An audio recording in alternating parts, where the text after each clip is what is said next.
Genesis chapter 37 verse 19 and 36. At nagsangusapan, narito dumarating itong mapanaginipin. Halik kayo ngayon, siya ay ating patayin at siya ay ating itapon sa isa sa mga balon. At ating sasabihin, sinakpal siya ng isang masamang hayop at ating makikita kung anong mangyayari sa kanyang mga panaginip. At narinig ni Ruben at iniligtas siya sa kanilang kamay at sinabi, huwag nating kitlin ang kanyang buhay. At sinabi ni Ruben sa kanila, huwag kayong magbubo ng dugo. Itapon ninyo sa balong ito na nasa ilang.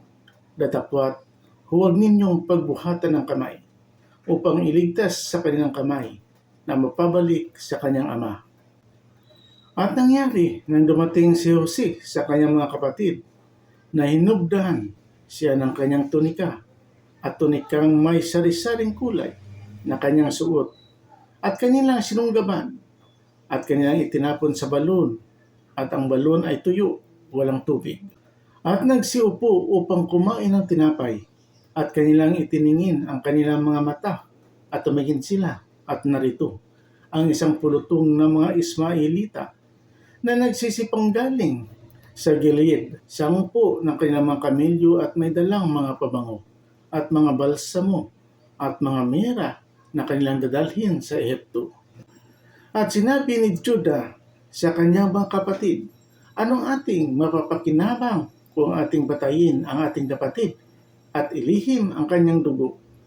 Hali kayo at atin siyang ipagbili sa mga Ismaelita at huwag natin siyang pagbuhatan ng kamay sapagkat siya ay ating kapatid, atin din laman at dininig siya ng kanyang mga kapatid. At nagsisipagdaan ang mga mangangalakal na mga Midyanita at kanilang isinampa si Jose sa balon at ipinagbili nila si Jose sa mga Ismaelita ng 20 putol na pilak at dinala si Jose sa Ehipto.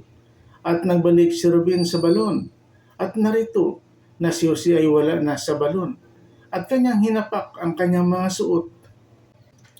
At siya ay nagbalik sa kanyang mga kapatid at kanyang sinabi, wala ang bata at ako, saan ako paruroon?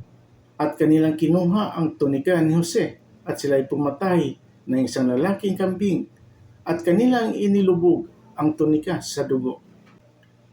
At kanilang ipinadala ang tunikang may sari-saring kulay at dinala sa kanilang ama at kanilang sinabi, ito'y aming nasumpungan, kilalanin mo ngayon kung tunika ng iyong anak o hindi.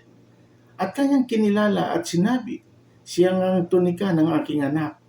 Sinakmal siya ng isang masamang hayop. Si Jose ay walang pagsalang nilapa. At hinapak ni Jacob ang kanyang mga suot at kanyang nilagyan ng magaspang na damit ang kanyang mga balakang at tinangisang maraming araw ang kanyang anak. At nagsitindig ang lahat niyang mga anak na lalaki at babae upang siya ay aliwin. Datapwat tumanggi siyang maaliw. At kanyang sinabi sapagkat lulusong akong tumatangi sa aking anak hanggang sa Sheol. At tinangisan siya ng kanyang ama. At ipinagbili siya ng mga Midyanita sa Ehipto kay Potiphar, puno ni Paraon, na kapitan ng bantay. Amen.